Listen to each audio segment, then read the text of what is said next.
Hello दोस्तों, स्वागत है हमारे YouTube चैनल डेल्टा ग्लैड में। दोस्तों, यदि आप इस चैनल पर नए हैं तो रेड कलर के सब्सक्राइब बटन को दबाकर चैनल को सब्सक्राइब करें और बेल आइकन को ऑल करें। भारत की राजनीति में एक ऐसा चेहरा जिसने पूरे उत्तर प्रदेश की सियासत को ही बदलकर रख दिया और SC, ST, OBC व अल्पसंख्यक में एक नए विकास की उम्मीद का उदय हुआ। आज हम बात कर रहे हैं 4 बार उत्तर प्रदेश के मुख्यमंत्री रह चुकी Baspa supremo iron lady Mayawati के बारे में। मायावती जी उत्तर प्रदेश राज्य का एक जाना माना चेहरा हैं, जो कि वहां की पूर्व मुख्यमंत्री भी रह चुकी हैं और इसलिए ये भारतीय राजनीति में एक अहम भूमिका रखती हैं। पिछले आम चुनाव में इन्होंने समाजवादी पार्टी के अध्यक्ष अखिलेश यादव के साथ हाथ मिलाया था। मायावती ने अपने जीवन में 4 बार उत्तर प्रदेश की मुख्यमंत्री के रूप में ऐसे कार्य किए जिसके कारण उनके फॉलोअप उन्हें आयरन लेडी के नाम से बुलाते हैं। इनके जीवन में आए अब तक उतार चढ़ाव एवं राजनीतिक करियर के बारे में हम यहाँ बात करने जा रहे हैं, तो आइए जानते हैं।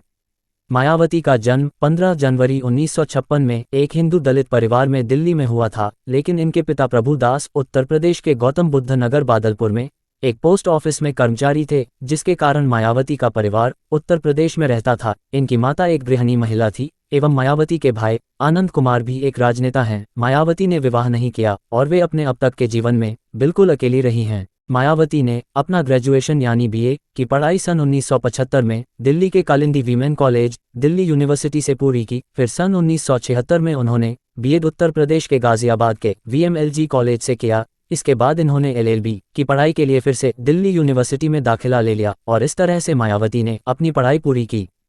मायावती ने अपनी पढ़ाई पूरी करने के बाद दिल्ली की इंद्रपुरी JJ कॉलोनी में कुछ छात्रों को पढ़ाते हुए एक टीचर के रूप में कार्य करना शुरू किया। उस दौरान वे IAS की परीक्षा की तैयारी भी कर रही थीं। सन 1977 में एक बार जाने माने दलित राजनेता कांशीराम मायावती से मिले और वे उनके भाषण एवं विचारों से काफी प्रभावित हुए और उन्होंने उन्हें राजनीति में शामिल होने के लिए प्रेरित किया। मायावती भी कांशीराम के विचारों से प्रभावित थी और उन्होंने राजनीति में शामिल होने का फैसला ले लिया। सन 1984 में कांशीराम ने बहुजन समाजवादी पार्टी की स्थापना की और मायावती को इस पार्टी के एक सदस्य के रूप में शामिल किया। यहीं से मायावती की भारतीय राजनीति में औपचारिक रूप से शुरुआत हो गई। सन 1989 में मायावती पहली बार संसद की सदस्य के रूप के चयनित हुई और लोकसभा में बिजनौर निर्वाचन क्षेत्र के लिए प्रतिनिधि बन गई। सन 1994 में मायावती पहली बार राज्यसभा या संसद के उच्च सदन की सदस्य बनी। राज्यसभा की सदस्य चुनी जाने के बाद जून सन 1995 में मायावती ने समाजवादी पार्टी के साथ गठबंधन किया और उत्तर प्रदेश राज्य में मुख्यमंत्री के रूप में कार्यभार संभाला। इस पदभार को संभालते हुए मायावती पहली ऐसी दलित महिला बन गई जो कि किसी राज्य की मुख्यमंत्री बनी और इस तरह से उन्होंने इतिहास रच दिया। हालांकि वे इस पद पर बहुत कम समय के लिए ही विराजमान रहीं। इसके बाद सन 1996 से 1998 तक मायावती ने उत्तर प्रदेश राज्य विधानसभा में विधायक के रूप में कार्य किया। सन 1997 में मायावती को दूसरी बार उत्तर प्रदेश की मुख्यमंत्री बनने का सौभाग्य प्राप्त हुआ, किंतु इस बार भी वे कुछ महीनों के लिए ही इस पद पर कार्यरत रहीं। सन 2002 में फिर से विधानसभा चुनाव में मायावती ने अपनी बहुजन समाजवादी पार्टी का BJP के साथ गठबंधन किया और वे तीसरी बार UP की मुख्यमंत्री बनी। फिर सन 2003 में BJP ने BSP के साथ अपने समर्थन को वापस ले लिया, जिसके चलते फिर एक बार मायावती को अपना मुख्यमंत्री पद त्यागना पड़ा। सन 2006 में बहुजन समाजवादी पार्टी के संस्थापक एवं अध्यक्ष कांशीराम का देहांत हो गया, जिसके बाद मायावती इस पार्टी की अध्यक्ष चुनी गई। इसके बाद सन 2007 में हुए विधानसभा चुनाव में मायावती ने जीत हासिल कर चौथी बार मुख्यमंत्री पद के रूप में शपथ ग्रहण की और इसी बार उन्होंने अपने मुख्यमंत्री पद के पहले फुल टर्म कार्यकाल को पूरा किया। उस दौरान वे संसद में राज्यसभा सदस्य के रूप में भी सेवा कर रही थीं।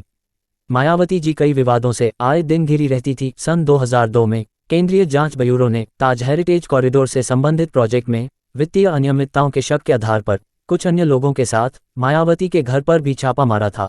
फिर जून सन 2007 में तत्कालीन राज्यपाल TV राजेश्वर ने घोषणा की कि मायावती के खिलाफ कोई ठोस सबूत नहीं था, जिसके चलते सुप्रीम कोर्ट ने भी इस मामले में CBI की याचिका खारिज कर दी और मायावती के खिलाफ मुकदमा चलाने के निर्देश देने के लिए भी असहमति जताए।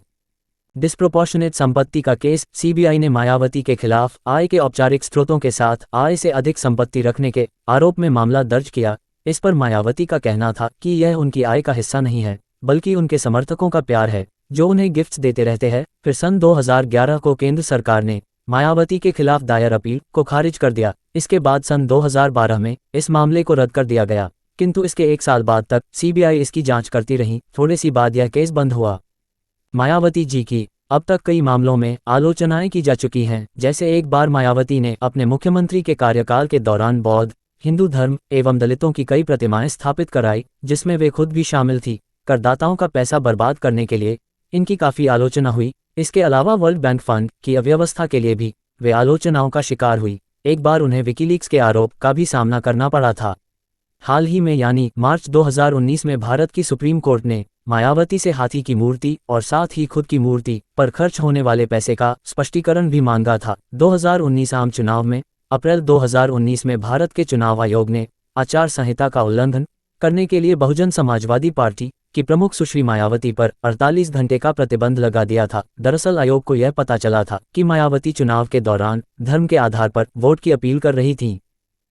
मायावती जी अपने अब तक राजनीतिक करियर में काफ़ी सारे विवादों में घिरी हुई पाई गई हैं। दोस्तों, आपको आयरन लेडी सुश्री मायावती जी की संघर्षपूर्ण जीवनी कैसी लगी, कमेंट्स करके जरूर बताएं। वीडियो अच्छी लगी हो तो लाइक और शेयर करें, चैनल को सब्सक्राइब करें, बेल आइकॉन को ऑल करें। धन्यवाद।